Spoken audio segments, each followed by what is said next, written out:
हेमलकसा इथून 25 किलोमीटर अंतरावर नेलगुंडा हा अतिदुर्गम भाग. आजवर तिथं शिक्षणाची गंगा कधीच पोहोचलीच नाही. मात्र आता तिथं एक आगळीवेगळी शाळा सुरू झाली आहे. ती सुरू केली आहे बाबा आमटेंचे नातू आणि प्रकाश यांचे चिरंजीव अनिकेत यांनी.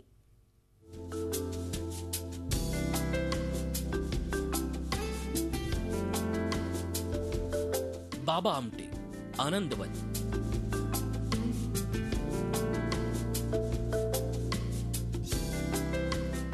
डॉक्टर प्रकाश आमटे हेमलकसा.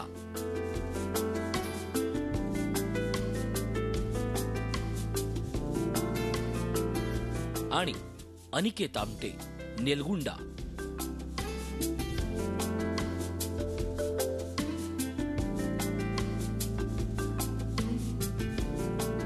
आमटेंची तिसरी पिढी. बाबा जेव्हा वरोऱ्यामध्ये आले तेव्हा तो भाग दुर्गम होता. आनंदवन मधून बाहेर पडलेले डॉक्टर प्रकाश आमटे हेमलकसाला आले. ते त्यापेक्षा जास्त दुर्गम. हेमलकसापासून 25 किलोमीटर असलेलं नेलगुंडा हे आणखीनच दुर्गम ठिकाण. नद्या खूप आहेत आणि पूल नसल्यामुळे जगाशी संपर्क तुटतो या प्रदेशाचा. त्यामुळे लोकाग्रहास्तव आम्ही शाळा सुरू केली. लोकांनी खूप रिक्वेस्ट केली, विनंत्या केल्या की आम्हाला इथे एक शाळा सुरू करा, आमच्यासाठी दवाखाना सुरू करा. वर्षातले 6 महिने जगाशी संपर्क नाही, वीज नाही, पाणी नाही, रस्ता नाही, मोबाईलला रेंज नाही, मनोरंजनाचं कोणतंही साधन नाही. अशा ठिकाणी अनिकेत आणि समीक्षा यांनी उभारलेली ही शाळा तरी कशी? आनंदवन आणि हेमलकसाप्रमाणेच आपलं वेगळेपण जपणारी, निसर्गाच्या सानिध्यात आदिवासी मुलांना समजेल उमजेल अशा भाषेत शिक्षण देणारी, त्यांच्या संस्कृतीचं संवर्धन करणारी. छोटी छोटी मुलं 5 किलोमीटर लांब चालून जातात आणि येतात रोज. याच्यावरनच आपल्याला लक्षात येतं की त्यांना इथे किती मजा येते, इथे शिकायला मिळतंय आणि एक मायेची प्रेमाची ऊबही मिळते. त्याच्यानंतर इथे त्यांच्या भाषेचा आणि त्यांच्या आजूबाजूच्या वातावरणाचा पूर्णपणे स्वीकार केला आहे. पहिल्याच वर्षी या साधना विद्यालयाची पटसंख्या 52 झालीय.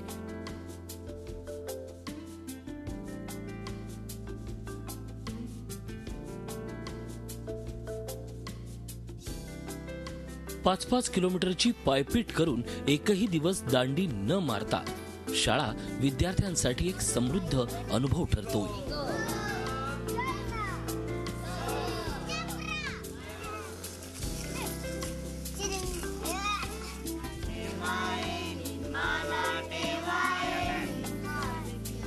आजूबाजूचं झपाट्यानं बदलणारं जग माडिया आदिवासींना मुठीत करायचंय. समीक्षा आणि अनिकेत ही आमटे कुटुंबाची पुढची पिढी. त्यांना हा गोवर्धन पेलेल यात शंका नाही, कारण आमटे कुटुंबाला मिळालंय ते असंच समाजसेवेचं बाळकडू. आशिष अंबाडे, झी मीडिया, नेलगुंडा, गडचिरोली. मुंबई राज्याची राजधानी. या महानगरीतल्या शाळांमध्ये मुलांना टॅब देण्यावरूनही राजकारण रंगतं. मग विदर्भातल्या शाळांची स्थिती काय असेल तुम्ही प्रत्यक्षच बघा. शाळेत फळा खडू नाही. विद्यार्थी टॅबवर गिरवतायत धडे. शाळेचा अत्यंत सुंदर परिसर. हे चित्र एखाद्या मुंबई पुण्याच्या शाळेचं नाही, तर वर्धा जिल्ह्यातल्या हिंगणघाट तालुक्यातल्या कोल्ही आणि खेकडी या गावांमधील ही हायटेक जिल्हा परिषद शाळा आहे. कोल्हीच्या पूर्व प्राथमिक शाळेत 27 विद्यार्थी आहेत. एकच खोली असली तरी वर्गाचं योग्य नियोजन केलंय. मुलं पुस्तकं आणत नाहीत, त्यामुळे दप्तराचं ओझं कमी झालंय. शाळेतून गेल्यावर दप्तर फेकून दिल्यावर खेळायला जायचं, पण आता टॅबमध्ये वेगवेगळे गेम आहेत, गणित आहेत, तर खूप मजा येते. वर्गातले बाक असे आहेत की त्यावर गणितही करता यावीत. गणित, इंग्रजी, विज्ञान हे विषय टॅबवर शिकवले जातात. जग हे खूप सामोर चाललं आणि आपल्या ग्रामीण भाग असल्यामुळे ग्रामीण भागातल्या विद्यार्थ्याला काहीतरी नवीन देण्याच्या दृष्टीनं आपण डिजिटल पद्धतीने शिकवत आहोत. टॅबद्वारे डिजिटल पद्धती, 3D पद्धती यामध्ये वेगवेगळे ॲप टाकून त्या विद्यार्थ्याला त्याचा कृतीयुक्त पद्धतीने आनंद मिळावा या दृष्टीने आपण टॅबद्वारे ही अध्यापन पद्धती इथे चालू केलेली आहे. शाळाच नव्हे तर शाळेचा परिसरही विद्येच्या वातावरणानं भारवलेला. खेळाच्या मैदानातही बाराखडी पाढे लावलेली, त्यामुळे मुलांना खेळता खेळता शिकता येतं. मुलांना रूममध्ये शिकायला आवडत नाही विशेष, आणि त्यांची ग्रास्पिंग पॉवर पण थोडी कमी वाटते. आणि जेव्हा परिसरात शिक्षण सुरू केलं मुलांचं तेव्हा त्यांची ग्रास्पिंग पॉवर वाढली. प्रथम आम्ही शाळेला सौंदर्यीकरण म्हणून गार्डन बनवलं, पण नंतर आमच्या डोक्यात कल्पना आली की या गार्डनला आपण शाळा बनवूया.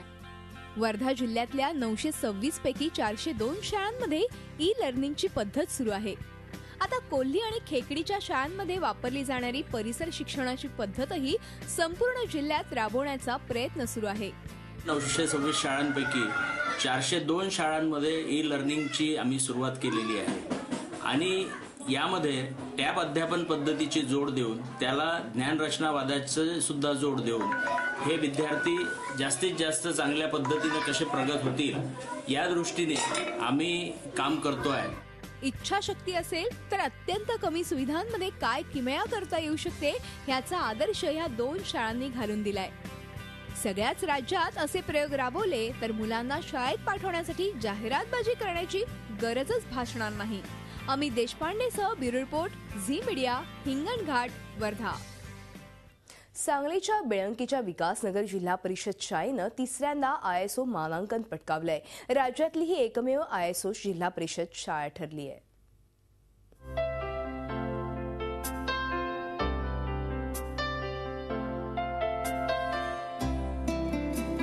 सांगली जिल्ह्यातल्या बेळंकीची विकासनगर जिल्हा परिषद शाळा सलग 3ऱ्या वर्षी ISO मानांकन मिळवलंय. ऑस्ट्रियाच्या कंपनीचे प्रतिनिधी राजीव जम्मीहाल यांनी शाळेच्या उपक्रमांची पाहणी करून हे मानांकन जाहीर केलंय. सलग 3 वर्ष मानांकन मिळवणारी राज्यातली ही एकमेव जिल्हा परिषदेची शाळा ठरली आहे. शाळेवर एकदा नजर टाकली की शाळेला हा सन्मान का मिळाला ते सहज लक्षात येतं.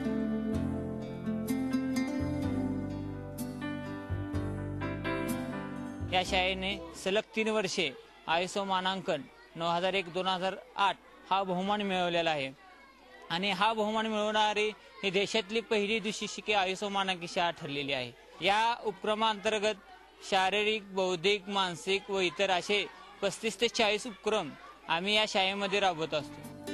विद्यार्थ्यांना पुस्तकी ज्ञानाबरोबरच व्यावहारिक जगाचीही ओळख व्हावी यासाठी शाळेनं 35 उपक्रम राबवले.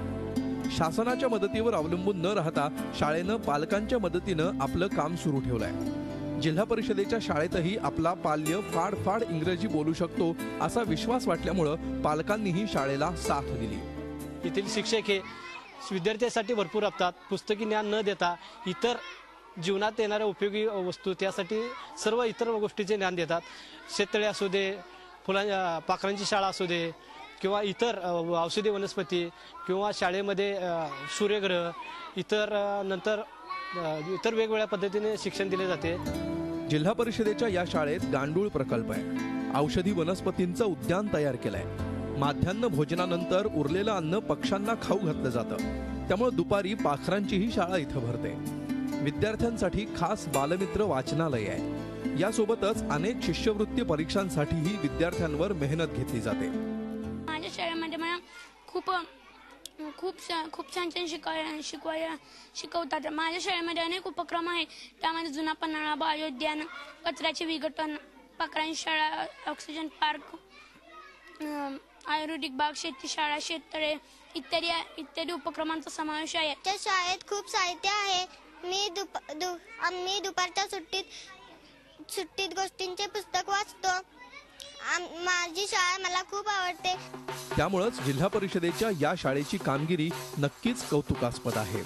रवींद्र कांबळे, झी मीडिया, सांगली. नांदेड जिल्हा परिषद शाळेतल्या शिक्षकांनी स्तुत्य उपक्रम राबवून विद्यार्थ्यांच्या पिण्याच्या पाण्याचा प्रश्न सोडवलाय. नवीन वर्षानिमित्त शिक्षकांनी एक संकल्प केला आणि तो लगेच सिद्धीलाही नेला. त्याचीच ही कहाणी. ही आहे नांदेड शहरातली निजामकालीन 106 वर्ष जुनी जिल्हा परिषदेची मल्टीपर्पज हायस्कूल शाळा. कमी पावसामुळे यंदा नांदेड जिल्ह्याला आतापासूनच पाण्याची टंचाई जाणवते. या शाळेतल्या पाण्याची बोर काही महिन्यांपूर्वी आटली होती. त्यामुळे विद्यार्थ्यांची आबाळ होत होती. पाण्याच्या व्यवस्थेसाठी शिक्षकांनी जिल्हा परिषद शिक्षण विभागाकडे पाठपुरावाही केला, पण परिस्थिती काही पालटली नाही. तेव्हा शाळेतल्या शिक्षकांनी नवीन वर्षात संकल्प करून पाण्याच्या बोरसाठी पैसे जमा केले. प्रभारी मुख्याध्यापक बाळासाहेब कचवे यांनी 11,000 रुपये दिले, तर इतर शिक्षकांनी मिळून 27,000 रुपये जमा केले. त्यातून दुसऱ्याच दिवशी रात्री बोर खोदण्यात आली आणि त्या बोरला पाणीही लागलं. पाण्यामुळे मुलांना खूप भटकंती करावी लागत होती. आजूबाजूला पाणी काही मिळत नव्हतं, लोक देत नव्हते. आम्ही सर्व शिक्षकांनी एक सत्संकल्प केला. सगळ्याच शिक्षकांनी जवळपास 1,000 रुपये जमा केले. मी स्वतःचे 11,000 रुपये त्यात टाकले. त्याच दिवशी आमच्या टीम मधल्या जवळपास 2 शिक्षकांनी बोरची मशीन आणली. 250 फुटापर्यंत पाणी अजिबात लागलं नाही, पण 225 फुटानंतर 3 इंची पाणी लागलं. शिक्षकांचा पुढाकार पाहून शाळेतल्या खर्चातून मुख्याध्यापक कुलकर्णी यांनी 30,000 रुपये जमा केले आणि पाण्याची मोटर तसंच इतर साहित्य खरेदी केलं. आपल्या शाळेतील विद्यार्थ्यांना अतिशय पाण्याचा त्रास होतो, आपल्या सर्वांना देखील त्रास होतो. तर पाण्यासाठी नवीन बोर आपण आपल्या खर्चातून किमान बोर तरी पाडून घेऊ. बाकीचे उर्वरित खर्च शाळेने उचलावा, अशा स्वरूपाचा त्यांनी एक मनोदय व्यक्त केला आणि त्यानुसार लगेचच अंमलबजावणी त्यांनी केली. सर्व शिक्षा अभियान योजनेअंतर्गत पाण्याच्या व्यवस्थेपासून सर्व सुविधा जिल्हा परिषद शाळेत असणं अनिवार्य आहे. पण दफ्तर दिरंगाईमुळे जिल्हा परिषदेच्या अनेक शाळांमध्ये त्याची वानवाच आहे. त्यावर या शाळेनं स्वतः घेतलेला पुढाकार इतरांसाठीही प्रेरणादायीच ठरेल. मराठवाड्यात एकीकडे पाण्याचं दुर्भिक्ष जाणवत असताना जिल्हा परिषदेच्या अनेक शाळांमध्येही पाण्याचा तुटवडा निर्माण झालाय. अशीच परिस्थिती मल्टीपर्पज शाळेमध्येही झाली होती. तिथल्या शिक्षकांनी पुढाकार घेऊन स्वखर्चातून तिथे पाण्याची व्यवस्था करून दिली. मात्र ज्या प्रशासनाची ही जबाबदारी आहे तिथल्या अधिकाऱ्यांना मात्र याचं गांभीर्य नाही. PHM महाविद्यालयानं सॅनिटरी नॅपकिन्सचं व्हेंडिंग मशीन उपलब्ध करून दिलंय. महाविद्यालयीन तरुणींनी यामुळे समाधान व्यक्त केलंय. मराठा विद्या प्रसारक मंडळाच्या KTHM महाविद्यालयाच्या लेडीज टॉयलेटमध्ये बसवण्यात आलेलं हे सॅनिटरी नॅपकिन्सचं व्हेंडिंग मशीन विद्यार्थिनींच्या मूलभूत समस्येचं निराकरण करण्यासाठी उचललेलं हे सकारात्मक पाऊल. कॉलेजमध्ये वावरताना कोणत्याही स्वरूपाची अडचण कुचंबना होऊ नये म्हणून हा प्रयत्न. ATMच्या धर्तीवर असलेल्या या मोठ्या आडव्या इलेक्ट्रॉनिक मशीनमध्ये 5 रुपयांचं नाणं टाकल्यावर नॅपकिन उपलब्ध होतो. संस्थेच्या इतर महाविद्यालयातही ही सुविधा उपलब्ध करून दिली जाणार आहे. एक पायलट प्रोजेक्ट म्हणून आम्ही हा सध्या राबवतो आहोत. आमचे प्रोफेशनल आणि कन्व्हेन्शनल कॉलेज जवळजवळ 42 कॉलेजेसमध्ये आम्हाला हा प्रोजेक्ट राबवायचा आहे. हा आम्ही एकत्रित निर्णय घेऊन मग हा आम्ही राबवणार आहोत. महत्त्वाची ह्याच्यामध्ये सर्व्हिस खूप महत्त्वाची आहे आणि ह्याच्यातलं डिस्पोजल पण खूप महत्त्वाचं आहे. महाविद्यालयाच्या ग्रामीण भागातून इथे विद्यार्थिनी येतात. सकाळी 7 वाजल्यापासून वर्ग सुरू होतात. 6 ते 7 तास विद्यार्थिनी कॉलेजमध्ये असतात. कॉलेजच्या आसपास कोणतंही मेडिकल स्टोअर उपलब्ध नाही. त्यामुळे अशा सुविधेची इथे नितांत आवश्यकता होती. नक्कीच ही विद्यार्थिनींसाठी एक चांगली सोय झाली आहे आमच्यासाठी. इथून मागे हा प्रयत्न कधी केला गेला नव्हता, तर चांगली गोष्ट ही आमच्यासाठी. आता आमच्या महाविद्यालयात झालंय त्यामुळे नक्कीच याची प्रेरणा घेऊन दुसऱ्या महाविद्यालयात पण असं म्हणजे हे मशीन बसवावं अशीच माझी इच्छा आहे. अर्थात हे व्हेंडिंग मशीन वारंवार रिफिल करत राहावं लागणार आहे. त्यासाठी महाविद्यालय प्रशासनाला जागरूक राहावं लागेल, नाहीतर एका चांगल्या प्रकल्पाचं उद्दिष्ट साध्य होणार नाही. मुकुल कुलकर्णीसह bureau report, Zee media, Nashik. शेतकरी आत्महत्या हा अत्यंत काळजीचा विषय झालेला असताना बुलढाण्यातल्या एका गावानं राज्याला आगळा आदर्श घालून दिलाय. नेमकं काय केलंय या गावानं, बघूयात हा स्पेशल रिपोर्ट. दुष्काळ, नापिकी किंवा आर्थिक संकटामुळे कधीच खचून जाणार नाही. आत्महत्या करणं हा कुटुंबाला व गावाला कलंक असून तो आम्ही कधीही गावाला लागू देणार नाही याची ग्वाही देतो.